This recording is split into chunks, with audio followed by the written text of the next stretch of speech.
కృష్ణ భగవానుడు కురుక్షేత్రంలో అంతమంది వీరులు మరణించారు.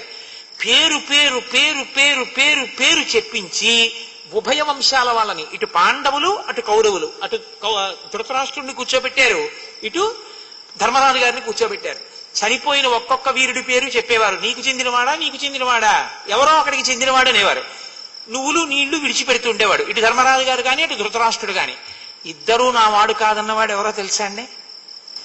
ఒక్క కర్ణుడే. ఎందుకంటే కర్ణుడు కుంతీదేవి పుత్రుడు అని పాండవులకు తెలియదు.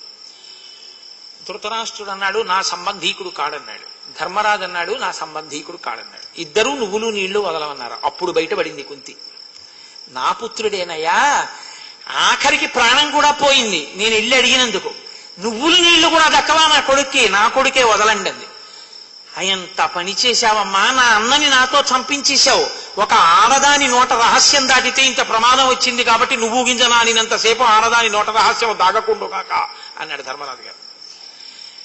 ఆఖరికి ఏ కొడుకుల కోసం ఇంత శ్రమించిందో ఆ కొడుకు చేతే శాపం పొందింది.